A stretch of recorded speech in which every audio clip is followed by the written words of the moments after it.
So I had the chance to meet with some of the kids in the program today. Where are you? Scream out.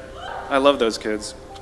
And so what I thought I would do, because they gave me a little bit of time to say whatever I want, is offer you a little bit of some observations for your future. I have 5 little rules that you can follow as you find your spark and bring your spark to life. The first is to go after the things that you want. Let me tell you a story. So a friend of mine and I, we went for a run in Central Park. The Roadrunners organization, on the weekends, they host races. And it's very common at the end of the race, they'll have a sponsor who will give away something, apples or bagels or something. And on this particular day, when we got to the end of the run, there were some free bagels. And they had picnic tables set up, and on one side was a group of volunteers. On the table were boxes of bagels, and on the other side was a long line of runners waiting to get their free bagel. So I said to my friend, let's get a bagel. And he looked at me and said, the line's too long. And I said, free bagel. And he said, I don't want to wait in line. And I was like, free bagel. And he says, nah, it's too long. And that's when I realized that there's 2 ways to see the world. Some people see the thing that they want, and some people see the thing that prevents them from getting the thing that they want. I could only see the bagels. He could only see the line. And so I walked up to the line. I leaned in between 2 people, put my hand in the box, and pulled out 2 bagels. And no one got mad at me, because the rule is you can go after whatever you want. You just cannot deny anyone else to go after whatever they want. Now, I had to sacrifice choice. I didn't get to choose which bagel I got. I got whatever I pulled out, but I didn't have to wait in line. So the point is you don't have to wait in line.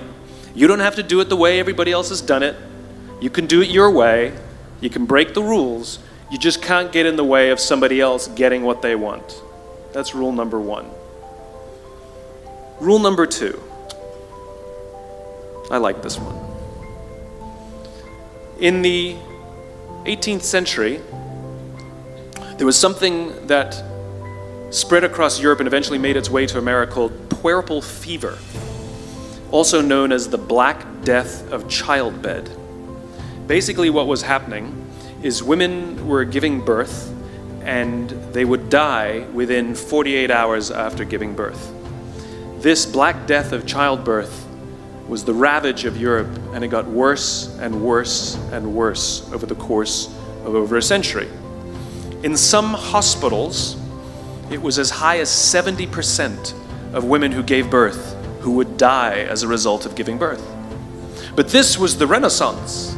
This was the time of empirical data and science, and we had thrown away things like tradition and mysticism. These were men of science. These were doctors. And these doctors and men of science wanted to study and try and find the reason for this Black Death of childbed, and so they got to work studying, and they would study the corpses of the women who had died.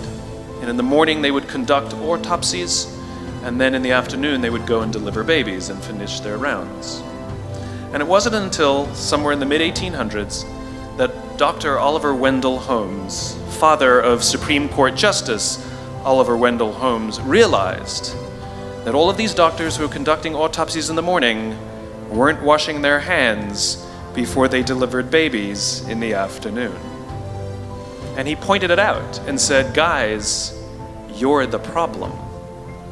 And they ignored him and called him crazy for 30 years. Until finally somebody realized that if they simply washed their hands, it would go away. And that's exactly what happened.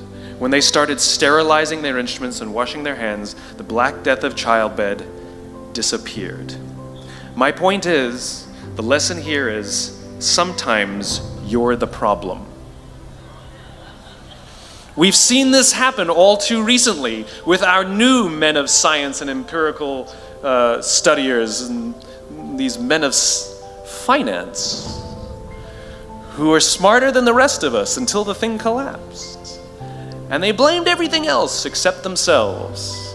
And my point is take accountability for your actions. You can take all the credit in the world for the things that you do right, as long as you also take responsibility for the things you do wrong. It must be a balanced equation. You don't get it one way and not the other. You get to take credit when you also take accountability. That's lesson 2.